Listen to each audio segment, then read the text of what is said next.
creo que podemos comenzar. Bueno, mi nombre es Elvira Aballí Morel, enseño en Vanderbilt University y bueno, yo quiero compartir hoy con ustedes la experiencia que yo he tenido. Esta digamos, empresa en la que me involucré es casi como un tríptico, ¿no? Tiene tres partes. Primero, comenzó a partir de una experiencia que tuve trabajando con la profesora Amy Noon, que es una antropóloga. Entonces comenzamos a ir, y creo que voy a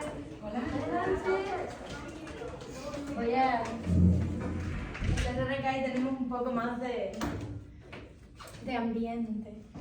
Entonces, bueno, con la profesora Amy Noon comencé a hacer un trabajo con la comunidad Latinx en Nashville, en el cual nosotros hacíamos encuestas, tomábamos medidas de salud, las medidas de salud eran muestras de saliva, cabello, en fin, y era para detectar el estrés en las comunidades Latinx en Nashville. Estamos hablando de personas cuyo estatus migratorio pues les impone ciertos retos, ¿no?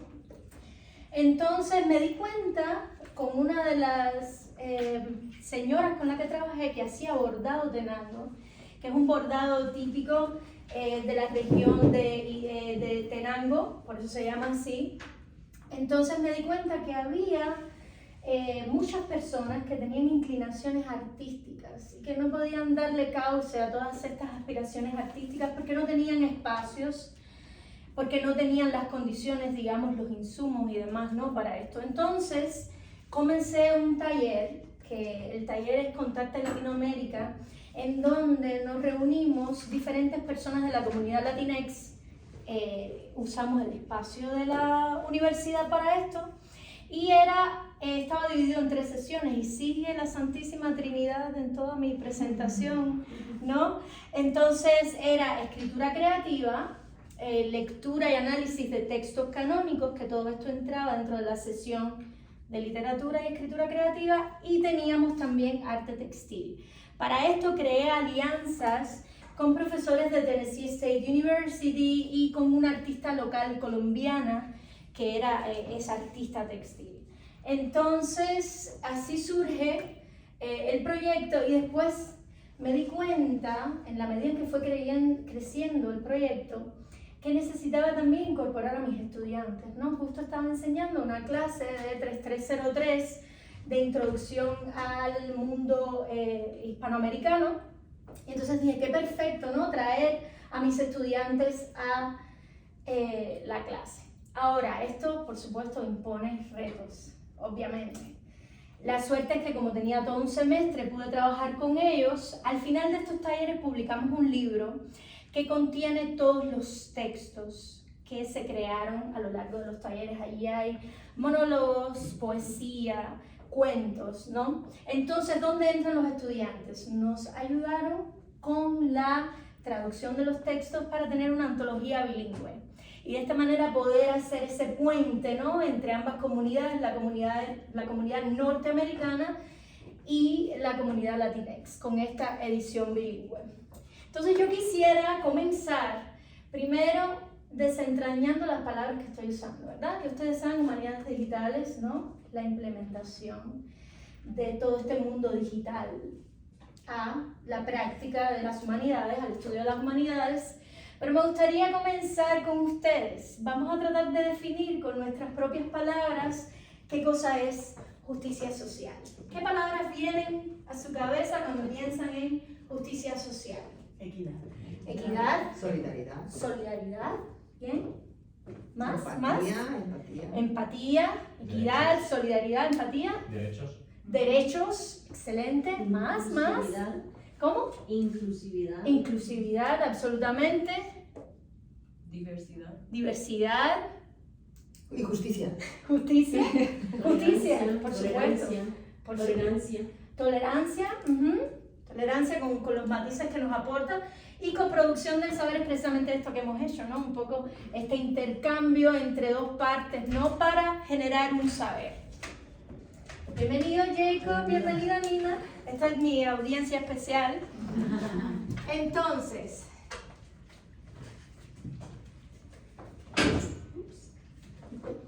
y precisamente como estamos manejando toda esta presencia en línea, yo quería complementar nuestro concepto que hemos creado de justicia social según la RAE, según ChatGPT. No es tan malo después de todo, ¿eh? Por favor, ¿alguien se ofrece de voluntario o voluntaria para leer lo propuesto por el diccionario de la Real Academia de la Lengua? Yo padre, aunque tengo un problema con la Real Academia Española, pero bueno. Obligación que tiene el Estado de procurar el equilibrio entre la población a favor de las personas desfavorecidas. El término fue acuñado en 1840 por Luigi Taparelli da Seclio, de 1793 a 1862, quien quería orientar con él la doctrina del derecho natural de Tomás de Aquino hacia la nueva cuestión social. El Papa León XIII recogió la doctrina en su encíclica Rerum Novarum de 1891, que constituye el fundamento de una doctrina social específicamente católica, que se ha profundizado y ampliado en muchas encíclicas y documentos posteriores. Sigue conformando la corriente principal de la doctrina social católica en la actualidad. El propio concepto de justicia social se sigue usando predominantemente en este contexto, lo cual no es verdad. Qué problemática, ¿no? Qué problemático este concepto que nos ofrece el diccionario de la RAE. ¿Quién puede, por favor, ofrecerse para leer el de ChatGPT? Por favor. La justicia social es el principio que busca la equidad y la igualdad de oportunidades para todas las personas en una sociedad, promoviendo la distribución justa de recursos y el combate a las desigualdades sociales y económicas. Y tengo algo que decir. Por favor, por favor. Veo que la señora tiene su opinión. No solamente ahí ya primero dice 1840, sino que hay ya una palabra como negativa, desfavorecidos, y la nueva, digamos, definición es un poco más... Exacto. Porque, por ejemplo, no sé, yo me lo pongo en mi concepto. Digo, bueno, a ver, yo crecí en Argentina, creo que fui bastante privilegiada, pero si me comparo con una colega, con, no sé, las mismas opciones, bueno, a ver, ella es la favorita del director, pero yo no sé por qué. Entonces, no tiene nada que ver con desfavorecido o discapacitado o con menos dinero. Puede pasar en cualquier estatus social, esto de la justicia social, ¿no? Excelente. ¿Tenías tú también una opinión, creo? ¿Que yo? Sí. Tengo muchas, pero prefiero escuchar. Bueno, básicamente esto es un diálogo, recuerden, 50 minutos conmigo hablando nada más, además no vocalicé antes de venir acá, eso puede repercutir sobre mis cuerdas vocales. Bueno, básicamente también llamar la atención, independientemente de lo que mencionaste, que redondea bastante lo que iba a plantear. ¿A quién tenemos aquí? Obligación que tiene el Estado. El Estado como el agente, ¿ok? Es lo mismo que pasa en la realidad nuestra académica. El dinero va para la universidad y es la universidad como institución, ¿no?, la que se encarga de, digamos, usar esos recursos en favor de los estudiantes. Yo trabajo en una universidad privada, Vanderbilt University. Es una universidad con muchísimos recursos, pero todos esos recursos se estancan, si me permiten usar esa metáfora, ¿no? Se quedan en la institución. Entonces, uy, se aumentó, pero ¿qué pasó aquí? Dios mío, es que es la emoción, ya yo empecé a hablar aquí de... Y bueno, y yo siendo cubana, y ya uno siente que es la mano peluda, ¿no? Entonces, el Estado, la institución, como ese puente, lo estoy usando como puente, ya después entraremos en las instituciones o las organizaciones que me dieron fondos para este proyecto, y como ven, en este concepto de ChatGPT, pues convergen todas las palabras que ustedes mencionaron. Equidad, igualdad, oportunidades, todas las personas. Esto contiene inclusividad, esto contiene, bueno, todas las palabras que ya hemos mencionado. Seguimos acá. Y... okay. Entonces, al final de esta presentación yo aspiro a que ustedes, uno, puedan replicar o quizás imitar o tomar inspiración de un proyecto como este para sus propias instituciones. Aquí no estamos hablando de monopolios intelectuales ni nada. Por eso, al final, durante, al inicio, cuando quieran, si tienen alguna pregunta, yo les responderé con muchísimo placer. ¿Y cuáles son? El primer objetivo es reclamar la importancia del trabajo comunitario como parte de nuestra agenda como educadores e intelectuales. Me pasó en una oportunidad que estoy hablando con una gran amiga que respeto muchísimo, una intelectual de primer nivel, y me dice, ay, pero ¿cuándo vas a dejar de hacer el trabajo ese de primaria? ¿No? O sea, supuestamente en el imaginario de nuestras instituciones de la academia, pues está que el intelectual, un poco replicando a Inca Garcilaso de la Vega y a Sahagún y por ahí a todos, ¿no? Esa visión, nos vamos a sentar, vamos a producir conocimiento, cuyo cenit va a ser un libro, ¿no? El libro como muestra concreta de que logramos nuestra intención como intelectual o investigador. Número 2, crear acciones orientadas a transformar el espacio académico y la comunidad que rodea a nuestras instituciones. Y por último, y esta ya es una aspiración non plus ultra, ya esto sería ideal, ¿no? Espero yo no estar siendo un poco panglosiana, ¿no? Y estar viviendo en el mejor de los mundos posibles. Espero que no, reformar las estructuras e intervenir el contexto. O sea, de alguna manera participar en programas, políticas y prácticas. He de decir que con el ejemplo de este programa, nosotros nos hemos aliado a muchas organizaciones non-profit de Nashville para articular políticas orientadas hacia la comunidad Latinx. Y cuando uso el concepto de Latinx, y esto es una cosa que quiero acotar, me refiero, este es un concepto muy abrazador y no de fuego, sino de que abraza muchos conceptos, en el cual yo me refiero tanto a la persona que emigra a los Estados Unidos, cuyo origen es Latinoamérica, ¿no? También me refiero a primera generación, o sea, que nacen, y también a artistas que producen la mayor parte de su obra en los Estados Unidos, aunque estén en digamos, de un espacio al otro, ¿no? Pero Estados Unidos se convierte en el principal mercado. Y para esto estoy usando, y esto lo recomiendo, el librito bien pequeñito de Claudia Milian que se llama Latinx, en el cual ella explora la X, no solo como un término de inclusividad, sino también la X en su valor metafórico, ¿no? Digamos, trasladarnos de un espacio a otro, esa X en el mapa, esa X como hibridación, como un valor que no se puede definir, ¿no? O que al menos intentar definirlo es bien complejo.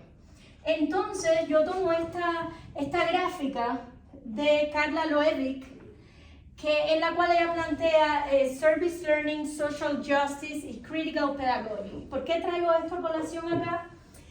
Porque había que preparar a los estudiantes a la hora de estar en contacto con esta comunidad. Pensemos que uno no quiere promover un turismo de las comunidades marginadas ni marginales, ¿no? Pensando en marginadas y marginales como alguien que está al margen, ¿no? Entonces, la idea era que durante el transcurso de nuestras clases, independientemente de que era una clase de literatura y de cultura, donde analizábamos artes visuales y textos propiamente, era ir insertando, ¿no?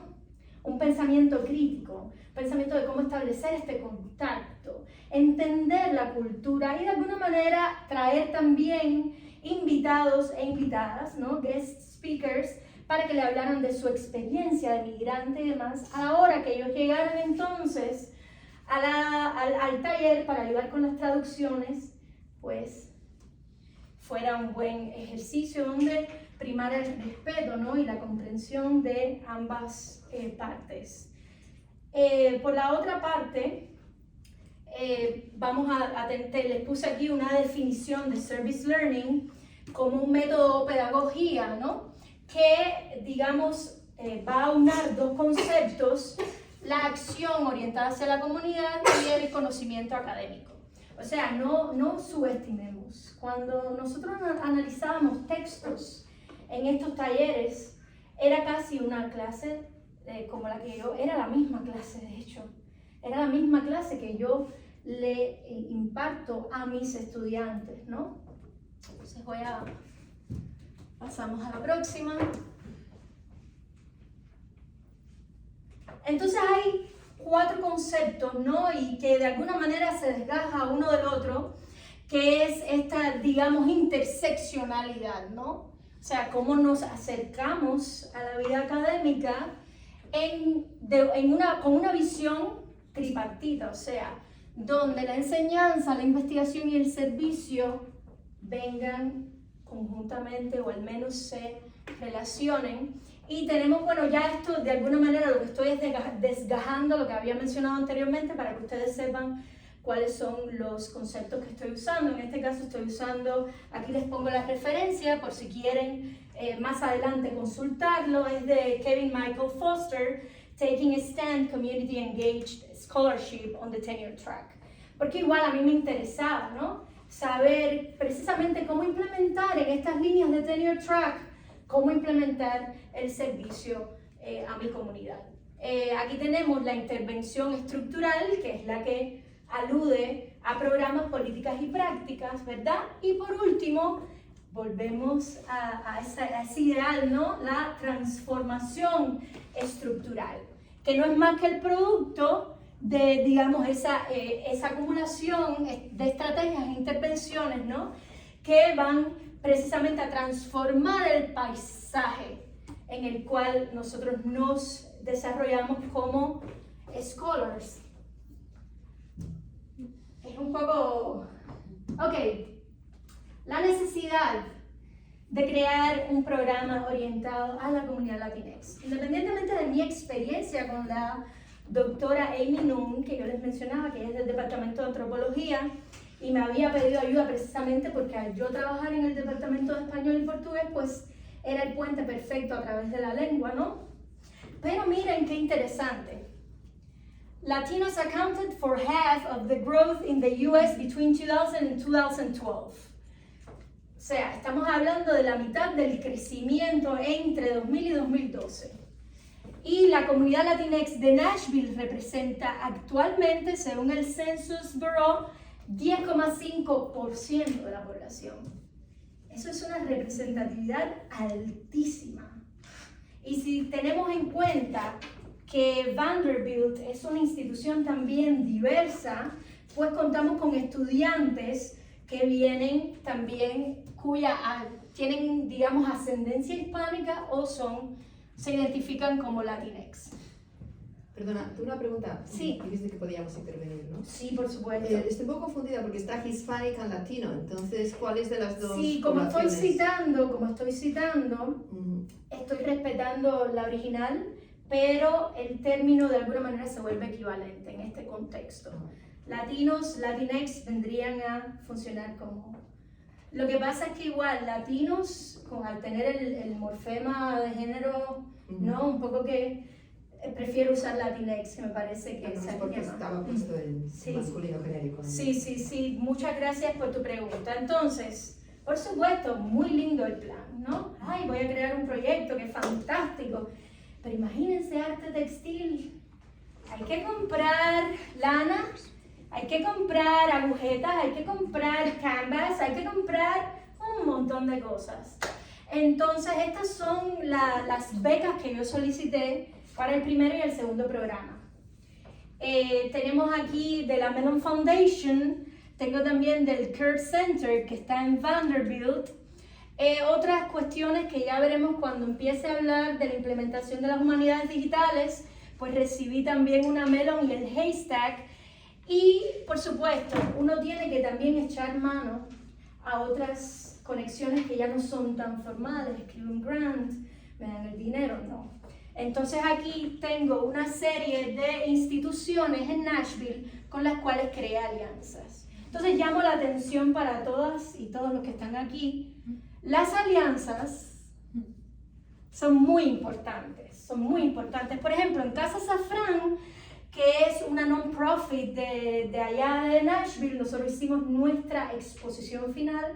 Nosotros tuvimos la exposición de todas las obras de arte textil que fueron curadas como si aquello fuera el Prado, ¿no? Con su pie y el texto. Porque la otra cosa es que ellos, para crear su obra final, escogieron uno de sus textos. Entonces también imprimimos el poema o el cuento o el monólogo que acompañaba la obra textil.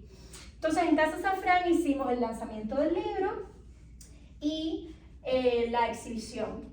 Por su parte, aquí en el Centro de Humanidades Digitales de Vanderbilt era donde nos reuníamos todo el tiempo para nuestras clases y por supuesto ya TSU, trabajé con un profesor de TSU que los ayudó en la presentación final porque ellos leyeron un texto, hablaron de su experiencia en el taller y bueno, él los, digamos, asesoró en cuanto a la cuestión de expresión oral. Clax trajo a una magnífica artista mexicana que les enseñó Tenango. He de decir que mi intención principal era que la señora que yo había conocido enseñara las clases, pero ella, una persona mayor, tuvo ciertos impedimentos, entonces, y como pueden ver, este es el trabajo de Alma Paz San Miguel, una de las participantes del taller. Esa es su primera obra de Tenango, ¿ok? Entonces, nosotros con pequeños parches como este, hicimos una obra conjunta, que después, si quieren, pueden visitar la cuenta de Instagram para que vean el resultado de... ¿Se llama Contarte el Instagram? Sí, Contarte. Sí, lo vamos a ver, ahora les voy a enseñar más adelante. Entonces, aquí tengo los colaboradores ya, los seres humanos, ¿no? que estaban detrás de las clases. Entonces, aquí están las dos artistas textiles. Esta fue la máster Fátima Lozano, que vino de México. Marcela era la artista textil de Nashville. Y como el próximo taller va a ser de fotografía, escritura creativa, pues tenemos a Odette Reynoso, que trabaja en Columbia College y vamos a trabajar en sesiones híbridas. Y bueno, con los fondos también ella va a venir de visita y demás. Y voy a señalar aquí, este textil es difícil. Este textil es muy lindo, porque tú dices, bueno, en el telar se queda mi sudor, se quedan mis cabellos, ahí está toda mi huella, ¿no? Es muy interesante, sobre todo la cuestión de que, por ejemplo, está esta tradición colombiana de los costureros, ¿no? Que era a donde van las señoras y se ponen a conversar, eso pasaba en la clase. Conversábamos mientras tejían y demás, pero es muy, muy largo el proceso.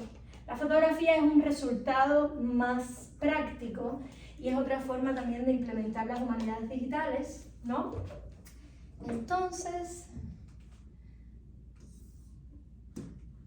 y ya que mencionaba lo de implementar las humanidades digitales, pues pasamos aquí, y aquí tengo un videito del sitio web. Básicamente queríamos también tener un espacio donde no solo los participantes en el taller pudieran mostrar su trabajo, sino también este año yo impartí una clase que se llamaba Reframing Afro-Latinx. Entonces el ejercicio final de mis estudiantes fue crear una colección de arte Afro-Latinx. Ellos seleccionaron al artista de su preferencia y entonces curaron una exposición en línea. Por supuesto, mis estudiantes curan la exposición y lo he montado yo en el sitio web porque no hay tiempo como para enseñarles, ¿no?, a manejar esas herramientas. Aquí, por ejemplo, tenemos la colección de María Magdalena Campos Pons. Básicamente es esto, ¿no? Tenemos las imágenes, inclusive cuando uno pincha en las imágenes, cuando hace clic, se abre, lo van a ver pronto, y se puede apreciar entonces en mayor detalle la pieza.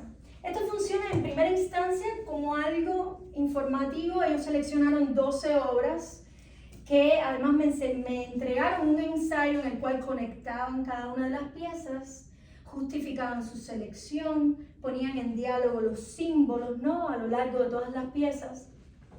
Entonces esa fue una de las cuestiones. Las humanidades digitales entrarían en el uso de la fotografía en este taller actual, en la creación de un repositorio digital de arte Latinx, y también pues entraría en la cuestión de publicar el libro, porque el libro está publicado en Amazon, ¿no? Entonces está gratuito, o sea, pueden acceder y descargar en PDF, aquí mismo en el sitio web, pueden descargar en PDF el libro, pero si quieren comprar una copia física del libro, pues lo que hice fue poner el libro al costo mínimo, que es el costo de impresión, y entonces también los participantes, los alumnos y las alumnas que participaron en las traducciones, pues pueden comprar su libro físico también, ¿no? Aquí tienen algunas de las fotos, esto que ven aquí, y bueno, y ahí termina el videíto. Algunas fotos de nuestros intercambios en el taller, ahí están los alumnos también ayudando con las traducciones. Creo que acá. También, ¿qué pasa? El taller y la conexión con los alumnos y las alumnas iba más allá. Por ejemplo, yo he colaborado con el Frieze Art Museum, que es el museo más importante de Nashville de arte, y hago visitas guiadas en español para la comunidad Latinx. Entonces, esta es una foto de los alumnos y la gente del taller que fuimos juntos a esa presentación, y como pueden ver, aquí había niñas pequeñas. Por ejemplo, esta se llama María Magdalena. Ella, por primera vez en un museo, en Nashville.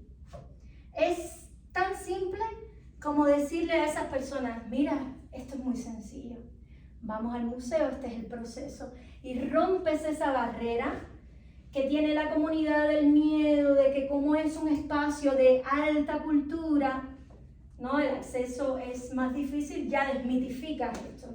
Fuimos, por ejemplo, a la exposición interactiva de Van Gogh. Ustedes se imaginan que yo le digo a mis participantes, puedes traer a todos tus hijos, que yo voy a comprar las entradas. ¿Cuánto impacta la imaginación de una niña, de un niño, estar en esa experiencia de la exposición de inmersión de Van Gogh? Entonces se trata de eso, traer al estudiante también para que vea, ¿no?, toda la riqueza espiritual, toda la riqueza de conocimiento, de tradiciones, y traerlo a la L2 Community, traerlo, practican el idioma, y además es un intercambio mucho más fluido, ¿no?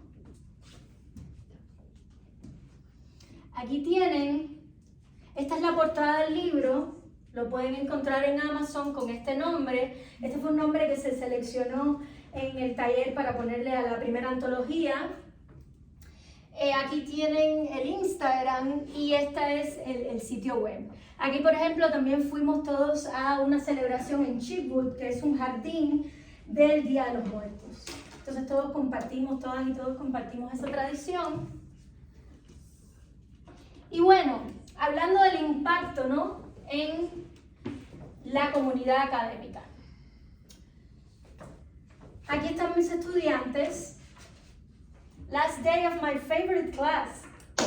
Me imagino, me causa muchísimo placer pensar que el taller contribuyó en algo a eso, ¿no? Este es un post de una de mis estudiantes. Por la otra parte, un artículo que salió en Vanderbilt, en la revista de Vanderbilt, donde comparten el trabajo del taller, y un reconocimiento por el trabajo orientado hacia la comunidad. Entonces, aquí podemos ver cómo se está cambiando el paisaje. Se está cambiando el paisaje, porque para nosotros como académicos es un gran reconocimiento tener un premio o tener un artículo que hable de nuestro trabajo. Entonces aquí estamos transformando, independientemente del purito y el ego, ¿no? ¡Ay, qué rico!, ¿no? Está la otra parte que te dice, bueno, a mi comunidad le importa lo que estoy haciendo. Y a mis alumnos les importa también estar en contacto con estas comunidades.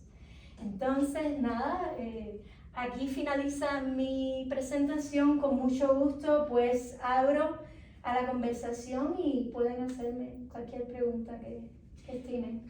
Desde que comenzaste esto, ¿cuánto te llevó para llegar a este lugar? Porque es un montón. Es excelente, pero es un montón. Mira, la planificación fueron 2 meses y medio, pero muy intensos. Muy intensos. Primero surge la idea, obviamente, identifican los brands. Y una vez que solicitan los brands y los recibes, ahí ya empieza lo que es la colaboración. Entonces yo busqué mis aliados y hicimos trabajo de mesa y planificamos. Y arrancamos inmediatamente porque teníamos la presión. La Melon nos dio a nosotros $10.900 que teníamos que usar antes de junio. ¿Es local o nacional? Esa es de los Estados Unidos, es nacional, es nacional, es nacional. Entonces, por supuesto, en la marcha, mi instructora de arte textil me decía, me hace falta tantos rollos de tela, me hace falta tantos metros de tela, me hace falta este hilo, y nosotros íbamos y comprábamos y después yo hacía el reporte de gastos y me reembolsaban el dinero porque todo era a través de la institución. Sí. Y por supuesto las clases un poco que yo también reciclé muchos textos que tenía, todos colaborábamos, aunque fuera arte textil, el resto de los instructores participábamos en la sesión de arte textil, hicimos nuestras piezas, nuestros textos. Esa última pregunta, ¿la conexión entre el textil, el bordado, la imagen, está conectada con esa parte literaria? ¿Ustedes hicieron un poema, un texto, o está basado en algo que está relacionado con ese textil o ese país? Muy buena pregunta. ¿Cuál era el proceso? Si yo les iba a enseñar poesía, íbamos a trabajar la forma y el contenido poético, nosotros buscábamos un texto canónico, desglosábamos, ¿no? Analizábamos ese texto canónico, esa era la primera clase. En la segunda nos dedicábamos a crear la poesía. Yo les decía, bueno, mira, vamos a decir, analizamos Mujer Negra de Nancy Morejón. Ustedes pueden tomar la experiencia y hacerla propia y reciclar el tema, o pueden, por ejemplo, el verso libre, o pueden ya jugar con la forma. Hubo una que ya era una lectora, porque he de decir que teníamos integrantes en este primer taller de arte textil que iban desde los 11 años hasta los 77. Entonces esta señora de 77 años era ávida lectora, entonces ella experimentó con la forma del soneto. Pero básicamente era así. ¿Qué pasa? Al final solo ellos tenían que tener una pieza para la muestra y lo que hicimos fue que ellos seleccionaron uno de sus textos, el que preferían, para crear esta pieza. Por supuesto, la instructora de arte textil primero les enseñó macramé, después les enseñó diferentes tipos de trenzados, diferentes tipos de bordados y ellos escogieron la técnica que más les gustó. Entonces, última pregunta, prometo. Por ejemplo, ese que mostraste precioso de un pájaro, Sí. igual voy a chequear todo lo que nos diste, pero por ejemplo, ese estudiante escribió un poema, un soneto relacionado a un pájaro o a esos colores, Exactamente, o a volar por el mundo. exactamente, Okay, exactamente. okay. Y este en particular forma parte de la pieza conjunta, que fue como una colcha que hicimos, ¿no? Una colcha que hicimos con todas porque yo quería que ellos se vieran reflejados como grupo, como comunidad, ¿no? Los participantes y las participantes del taller. Gracias. ¿Y cuánto tiempo duró el taller? El taller nosotros empezamos en septiembre y terminamos en junio, junio, lo que fue la muestra. Las clases terminaron en mayo. Entonces tuvimos... ¿Tus estudiantes son estudiantes de primer año? Básicamente este era ya uno intermedio avanzado. ¿Qué pasa? Yo empiezo el taller y estoy con un grupo de estudiantes diferentes. Los que participan son los del segundo semestre, que era más avanzado, pero no solo por eso, sino porque era para trabajar en los textos finales y las traducciones finales. Entonces no podía, digamos, traer al del primer semestre a que viniera y participara, porque tampoco uno sabe que ellos en la universidad tienen muchísimas tareas, tampoco uno quiere como sacarlos. Básicamente esto era parte de su nota final, esta traducción, y ellos tenían que traducir 2 textos conjuntamente con el participante. y luego no pueden hacer ellos como un trabajo voluntariado, porque como que queda lo que yo siento, vamos a decir que este era el primer grupo que no llegó a terminar todo este hermoso proyecto. Ellos no podían venir como voluntariados. Es que el primer semestre yo no traje a los estudiantes, yo traje a los estudiantes del segundo semestre. Hubo estudiantes que continuaron conmigo, tomaron la clase, conocían del proyecto porque me conocen personalmente, pero ellos no participaron solo los del segundo semestre. Claro, ahí hay una fractura clara, ¿no? Ideal sería poder traer de los 2 semestres, lo que pasa es que también tiene que ser una clase intermedia o avanzada, porque están ayudando con traducciones y por supuesto la persona que escribió el poema tiene que poder comunicarse con el estudiante o la estudiante y decirle, mira, esta es mi idea, ¿no? E independientemente de que muchos de los participantes ya tienen un conocimiento quizás rudimentario del inglés, o más avanzado o intermedio, que ellos pueden tener sus propias traducciones. Muchos traían ya su primer borrador de la traducción, solo a puntualizar algunos detalles con... Jacob. ¿Puedes compartir un comentario de un alumno o una alumna o un alumno sobre cómo tu trabajo impactó su experiencia educativa en Vanderbilt? Bueno, esto ahora sería un poco yo citar fuera de contexto. Ellos, en realidad, cuando uno ve las evaluaciones, son muy positivas las evaluaciones. Y yo no pudiera ahora mismo decirte concretamente, pero sí hablaron del taller, hablaron de cómo la dinámica del taller les ayudó como seres humanos. Ese tipo de... El impacto tiene, por supuesto, un matiz intelectual, pero cala más hondo en la cuestión humana. Por ejemplo, ellos refirieron en las evaluaciones que no sabían que la comunidad Latinx tenía tantos recursos artísticos y tanto potencial, ¿no? Recordemos que Vanderbilt, como espacio privilegiado, es, digamos, un espacio de poder o un espacio élite, ¿no? Entonces de pronto te saco y te digo, mire, esta señora que está limpiando su casa escribe poesía y teje y le interesa la literatura. O no, yo por ejemplo tenía, uno de los participantes era astrofísico, colombiano astrofísico. Él creó, casi todos sus textos tenían este campo semántico de la astrofísica. Él escribió un texto que se llama Viaje indescriptible al centro de un agujero negro, que es un texto de una riqueza extraordinaria, ¿no? Y esta persona está desempleada porque está esperando su permiso de trabajo.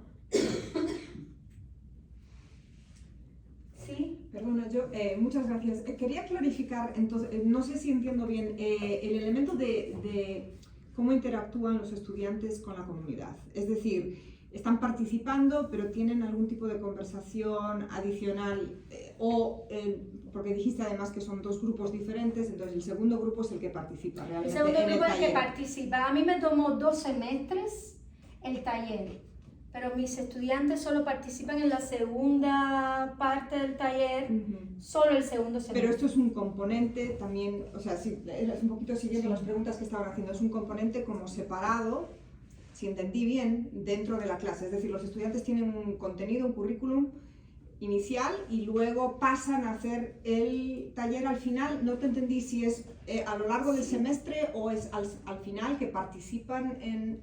Y también, me interesa la cuestión de interactuar y qué sacan ellos del engagement con la comunidad, ¿no? ¿Cuál es tú le llamaste service learning, a mí me gusta más el término engagement, ¿no? De community engagement. ¿Cuál es el engagement con la comunidad? Más no ser como observadores simplemente, ¿no? ¿Cómo introducen ellos eso en su trabajo? Sí, bueno, básicamente es como que tiene 2 áreas. Ajá. Por supuesto, la clase se divide en porcientos, ¿no? Hay ciertas actividades que le van dando un porciento X de su nota. Por ejemplo, el 8% era la asistencia a los talleres y la colaboración con las traducciones. Ellos no van como meros observadores, ellos entran en la clase, se sientan al lado de la persona con la cual van a colaborar y empiezan a conversar. Entonces, ¿qué sucede aquí? Que, por ejemplo, yo escribí un poema a mi madre, ¿no? Y yo le cuento a este estudiante o a este estudiante de mi madre. Y los talleres son de 5:45 a 8 de la noche. Son 2 horas en la que el estudiante está conversando con esa participante y la participante también le pregunta su experiencia, ¿no?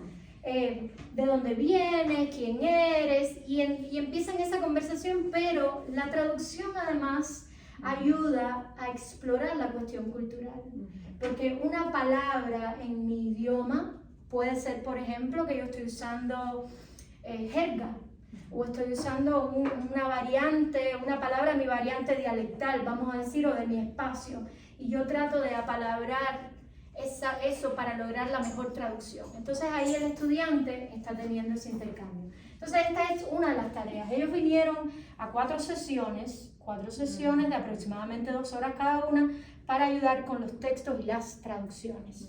Esa es la primera parte de contacto con la comunidad.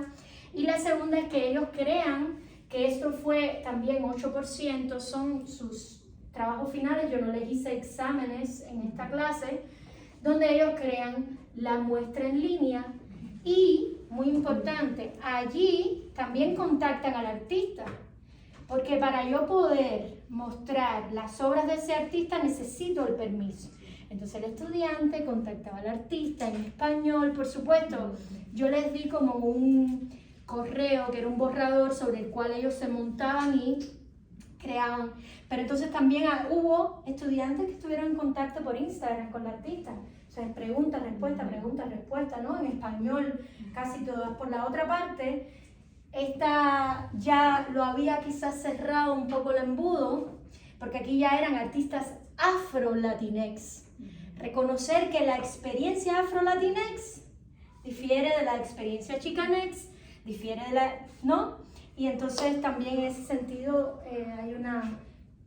Estamos muy bien de tiempo. Sí, tenemos 7 minutos más. Una preguntita más. Sí. La clase de español, ¿qué nivel era? Era 3303, Introducción a la Literatura Hispanoamericana. Ah, entonces tú como buena, que pienso en los jesuitas que te ponen de todo un poco y haces una cosa maravillosa. Ok, sí, está muy lindo. Yo tengo una observación porque todos somos un poco cómplices en esto, ¿no? Cuando nos has pedido definiciones, la definición un poco está determinada por el concepto de centro y periferia, o sea, solidaridad, no había solidaridad con, empatía en función de, ¿no? Entonces aquí estamos al fin y al cabo dando oportunidades a estudiantes con mucho dinero de tener contacto con personas que suponen que están en el margen. Entonces el mismo vocabulario es un poco problemático, pienso yo, porque incluso cuando has dicho interseccionalidad, no sé quién lo dijo, Foster o alguien, interseccionalidad de la scholarship, está apropiando un concepto que es muy importante de clase y lo está llevando a un elemento que podría simplemente definirse como multidisciplinar, que se está utilizando todo el tiempo. Entonces la única cosa que me da un poquito de miedo en nuestros trabajos y el hecho de que nosotros tenemos muy buenas intenciones, pero al fin y al cabo estamos sirviendo a una comunidad élite, siendo nosotros también élite, ¿no? Y al fin y al cabo nosotras acabamos pues ganando un premio también que nos viene muy bien. Claro. Entonces esa es la única cosa de cómo podemos llegar a realmente romper esos esquemas y establecer un verdadero puente, donde hay interacción y no únicamente pues un componente un poco unilateral, porque al fin y al cabo nuestras estudiantes son las personas que van a ganar un crédito, van a conseguir una nota. ¿Hasta qué punto es verdaderamente interactivo? Es un poquito mi perspectiva. Claro, absolutamente. Puedo decir en apoyo a esto que comentas, uno, los participantes se sienten también premiados porque publican un libro. Tuvieron su espacio de responder preguntas en el lanzamiento del libro. Todos los participantes y las participantes son mis amigas, mis amigos. Seguimos reuniéndonos, seguimos viéndonos. Pero sí, el lenguaje, ¿no? Y el peso que tiene el lenguaje, absolutamente de acuerdo contigo, ¿no? Y te estoy tuteando también, rompiendo, digamos, barreras, ¿no? Pero sí, es igual, es precisamente esta visión de salir de la burbuja, ¿no? Es decir, vamos a salir de la academia. Un poco también probablemente mis rasgos socialistas, ¿no? Viene uno y dice, como Martí, con todos y para todos, ¿no? Y con todas y para todas, y con todas y para todos. Entonces, sí, pero muchos riesgos, hay muchos riesgos. y en especial porque trabajas con personas muy, muy jóvenes o personas retiradas también, que eso implica, por ejemplo, una de mis participantes traía a sus 3 hijas porque tenía 4 hijas, la mayor estaba participando en el taller y las otras niñas venían porque ella no las podía dejar en la casa.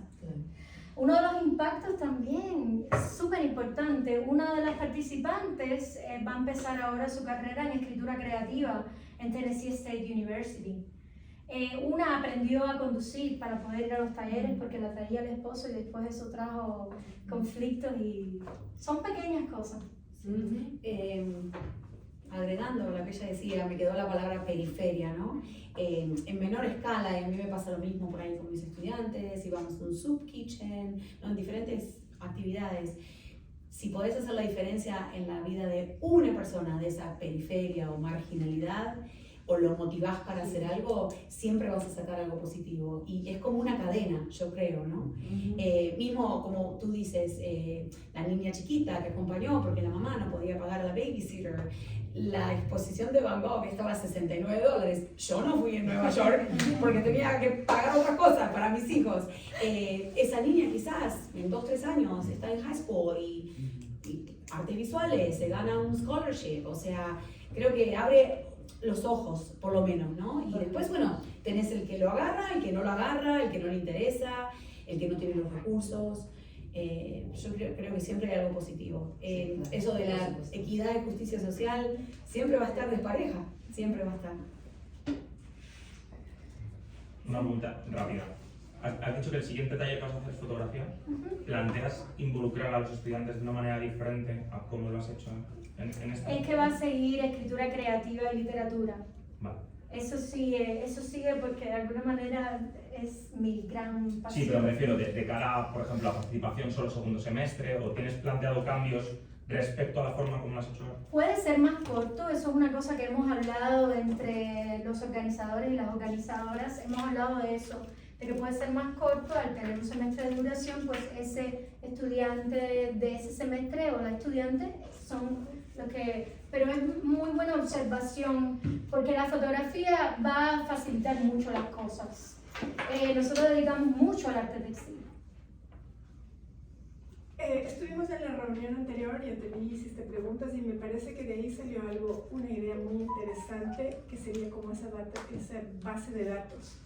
Si tú puedes generar para los estudiantes del semestre anterior, tienes 2 semestres, ¿no? Este semestre participan, ya tienen, si quieren continuar, lo pueden hacer como una base de datos donde pueden continuar ayudando a esta comunidad. Cuando yo escuché esa idea dije, porque yo hago un proyecto un poco similar y con 2 universidades. Y dije, claro, si tienen una base de datos, ellos pueden continuar quien desea. Absolutamente. Y puede ser que eso, uniendo la otra idea, esto del apoyo a la ayuda a la comunidad siga. Que no sea solamente un grant ganado o para mi publicidad, o para, sino que en verdad estemos contribuyendo a nuestra comunidad. Y otra cosa que, no sé, a mí, cuando hablamos de Latinx, yo soy ecuatoriana. No me gusta que me encasillen en una X o en ese. Por otra parte, teníamos la libertad de identificarnos como quisiéramos en el espacio del taller y en la clase. Esta es mi preferencia después de haber leído a Claudio Milián este término, pero de hecho esto fue uno de los participantes y su esposa me dijo, yo no me siento como Latinx, me puedo quedar latino, bien, no problema ninguno. Sí. Es que es eso, el lenguaje es un organismo vivo que está en constante transformación y lo importante es comunicar, ¿no? Esta página web, por ejemplo, es tuya, privada, es a través de la universidad. No, es mía. Páginas web puedes crear a través de diferentes plataformas. Está OWL, está Wix, está WordPress. Hay muchas opciones. Esta yo la hice usando Wix. Sí, e inclusive puedes hasta comprar un dominio. Si se fijan, este tiene, vamos un momentico atrás, si se fijan, el dominio es .org, ¿no?